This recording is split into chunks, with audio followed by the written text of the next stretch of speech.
You know what? Well done, Namibia. I'm going to say that because you managed to restrict India. I'm going to say restrict again, even though it's a 200 plus score, which is not something we see very commonly in the T20 World Cup. But 209 for 9 after India were 86 for 1 in the power play, after they brought up the fastest team 100 in the history of the ICC Men's T20 World Cup, and after they were 120 for 2 at the 10 over mark. The last 5 overs, 4 for 26, or rather the last 4 overs, beg your pardon, 5 for 26, led by Erasmus. India finished 209 for 9. The captain finishes 4 for 20. ESPN Riggin for timeout. Hello, Cheteshwar Pujara and Carlos Brathwaite. Allow me to pick up the good work from Yash from the pre-show. His notes say CB210, CP220. So, Carlos Brathwaite, did you predict 210? Did he predict that, Puji? Yes, you did. Well done. Okay, so they made you look good. Is it fair to say, well done to Namibia, because they've actually pulled this game back. Otherwise, it looked like it could have been one of those rather embarrassing scorelines.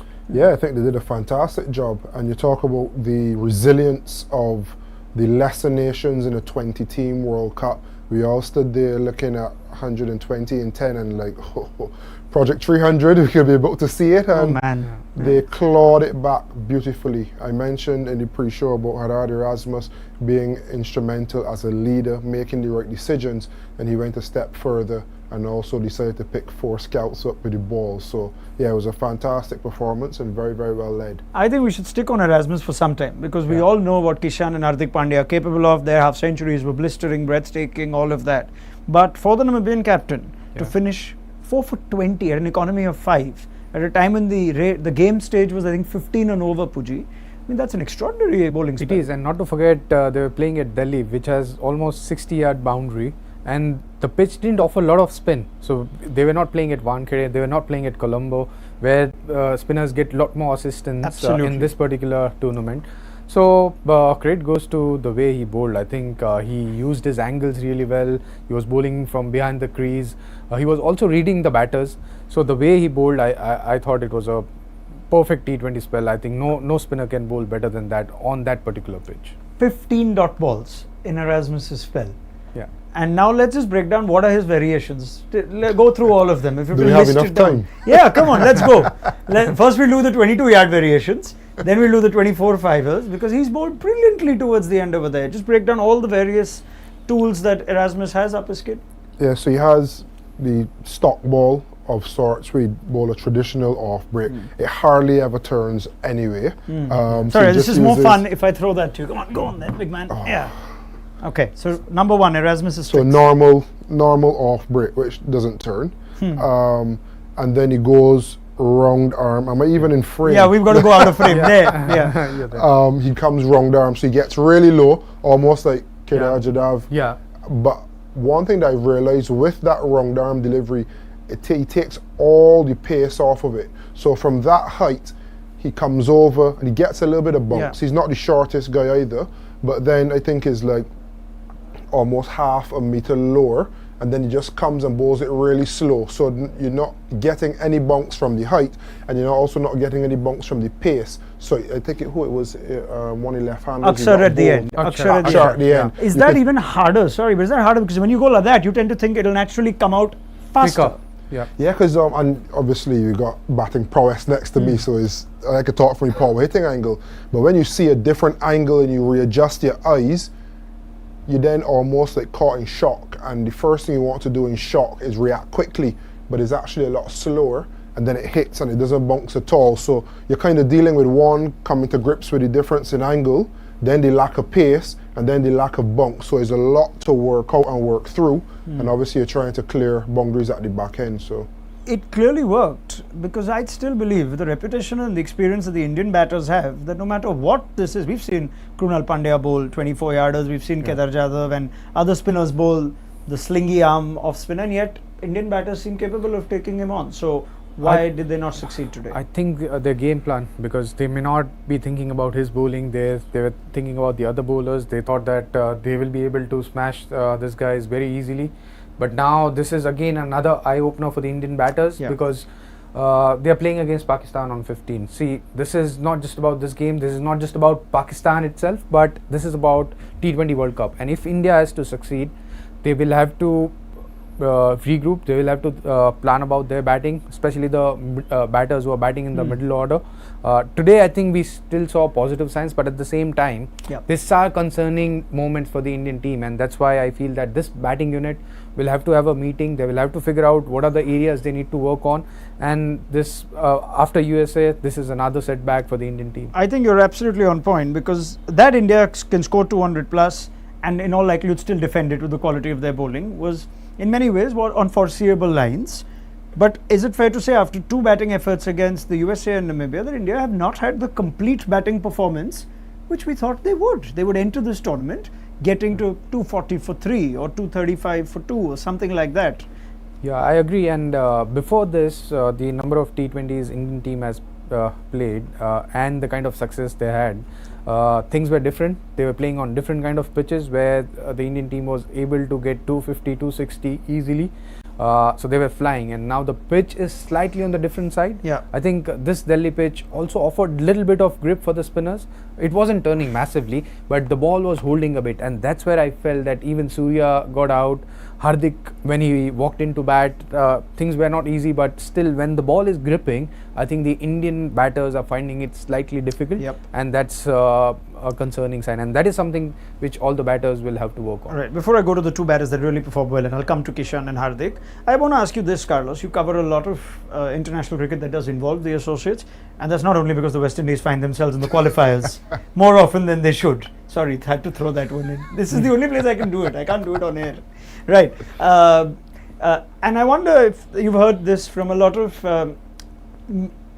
higher ranked team batters, that it's harder sometimes to adjust because you don't play these guys as often. So even though there's a certain lack of pace, or they're just not used to that, and whether that plays its part in, say, the two batting performances we've seen so far from India against the US and Namibia.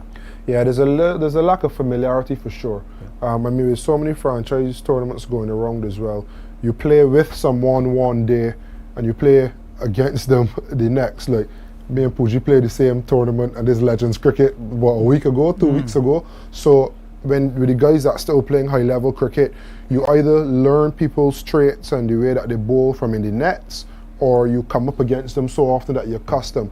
But there's a little bit of the unknown with the associate guys, and they've been playing on it beautifully.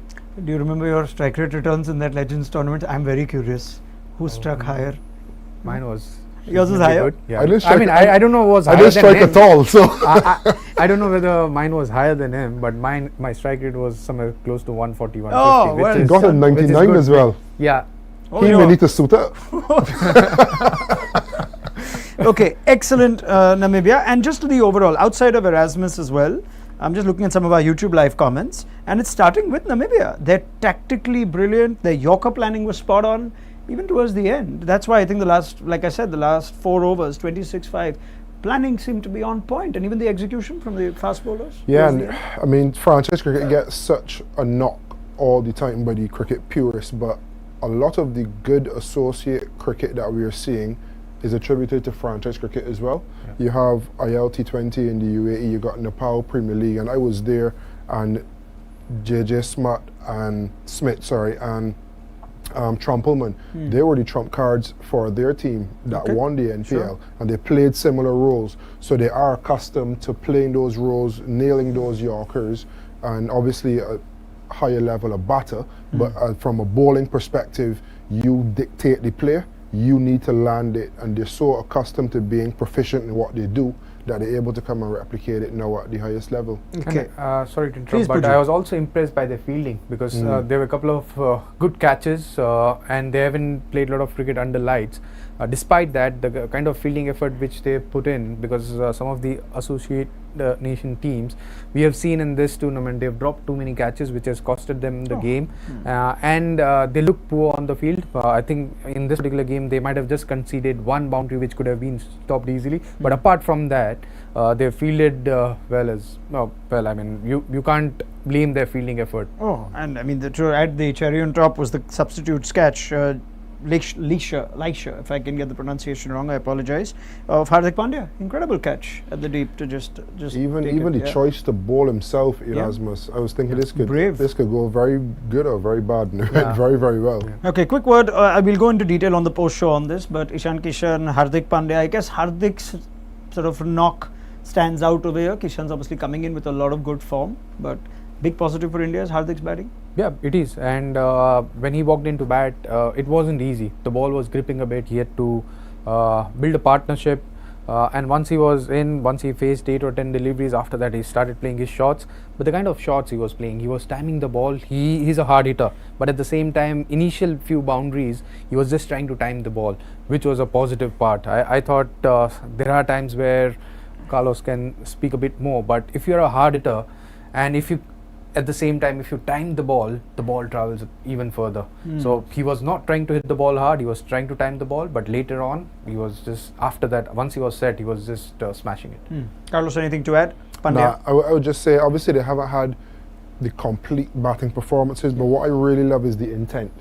They trust the batting depth, and you may not see that 260 in the World Cup, but you can get to 200, 190 more often than not.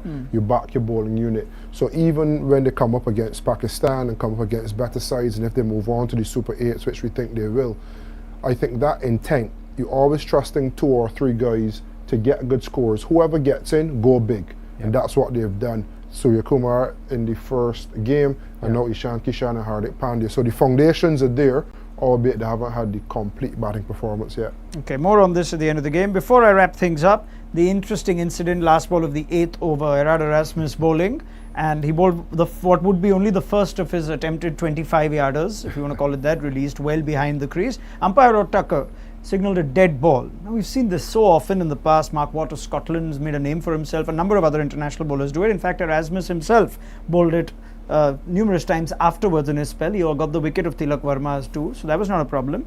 So as I understand it, after speaking to some of the officials, that the only reason that was signalled a dead ball was that the umpire wasn't ready, and therefore if the umpire is not ready for whatever circumstance, he can give that a dead ball. And I think Ian Smith on commentary also perhaps indicated that was the case. Nothing illegal about the ball. But isn't it that umpire has to see the release of the ball? Correct. And the release so of the that, ball, I think was the release in front of it? Yes, it was. Oh, we was, were wondering whether it was or was not, but a side-on replay at least that we picked up, sure, it was well in front. So the only thing was the umpire might have not picked it up for whatever reason, and therefore it's a dead ball. But I'm just looking at the whether either of you have any issue even with that aspect. Luckily, it wasn't an incident of the ball. It wasn't a wicket. It was just a wide down the leg side. It wasn't a wide. There was an inside edge. It was an inside edge. So it was a dot ball. Yeah. Oh, I didn't pick that up. Yeah, there was an inside edge. So then we got 2 different viewpoints. Cricket is a batter's game. Yeah. I think you give the bowlers a little bit of leeway. I think that initial delivery, he was probably looking, obviously don't need to look down anymore, he was probably just zoned in pitch side, and then out to the peripheral, see this bowler bowling, and went, wait, hold on. And I think once Erasmus had a chat with him to say, look, this is a part of my arsenal, this is what I do, he was then okay, because you saw them talking at the end of the over, it was prolonged, then they spoke again before Erasmus bowled again, and I think it was one more delivered before he got Tilak out. I think he was just saying, look, just be ready, I can bowl one from well behind the stump. Yeah, and I have another suggestion in this, because as a bowler, you have the right to bowl that delivery. If the umpire isn't ready, you can always involve the third umpire, because in a T20 format, if you have to bowl another delivery, it can cost you a game. Yeah. And since this is not going to be a close game, but imagine if it's a close game and the bowler has to bowl, instead of 120, it's 121 deliveries. So I think if third umpire can come in, that will be great. So instead of the umpire calling that ball too early, just let the ball play. Yeah. And then if you don't see, you could always refer it to third umpire. That's a football reference. And you know football's coming, because that's what happens with offsides in football. Yeah. The linesman keeps his flag down, you let the game continue, and if a goal happens, you look at it on VAR. And we could go on and on with this, but where cricket would, I guess the rule is if the umpire is not ready for whatever reason, he can give that a dead ball. Now the TV umpire can only come in as per our laws, of course, if there is an umpire review or a player review. Let's say if the umpire is not ready and doesn't pick up a nick, he can't make a decision if he's not ready. He can't So give he it just- not out because he's not ready. He can't give it out because he's not ready. He just wasn't ready. So it opens up an entire different space. Not to No, mention, but we have introduced reviews for the wide. Why can't you include this? because Because there are reviews for the wide. reviews made after an umpire has made his decision. Here, the umpire doesn't believe he's ready to make a decision. So he doesn't it's make a different- decision at That's what all. I'm saying. He's taken himself out of that. Or maybe if you can't possibility. refer it to the third umpire, then square leg umpire can come in. But the bowler doesn't need to bowl another delivery. That's what Okay, I that's would it's a fair debate. But like I said, the laws will not allow for the square leg umpire can't make a decision for an on-field call. You know what I love about cricket? This. The game of grey areas. Okay, there is more to this which I'm going to do in an explainer. Maybe I'll have time to do this. Let's keep this for the post show. We can do it again and get some viewer comments in as well. We're already an over plus into the chase. Namibia started quietly, 2 without loss. 210 is not unthinkable. It would be the most extraordinary story. But you still back India to get this and chase and defend this easily, Puji? Yeah, I would say so. With this bowling lineup, they should be able to defend this easily. Of course, the return of Bumrah. Yeah, a little bit too much. I don't think they have the power consistently in the back. They're good batters, but they don't have that power to back up each other. So if Erasmus doesn't get off, if Trumpelman and Smith don't go big early enough and for long enough, yeah, I can see them getting to 150, 160, putting up a good fight, maybe losing sure. 6-7 wickets, but not challenging. All right. Well, thank you very much, Carlos Brathwaite, Cheteshwar Pujara. I want to go back to this long debate and do it all over again. Let's do that on our post show, shall we? Where we'll also perhaps spend a little more time on Ishan Kishan, who was fabulous. We didn't get that time in this mid show. And just look at the overall picture. Big game coming up for India next. I'm sure we'll touch upon that. But for now, well done to Namibia. It's because of how well you played that you dominated our innings break show. And we look forward to perhaps more chat on similar lines when we meet again after the game on ESPN Cricket for Timeout. Join us then.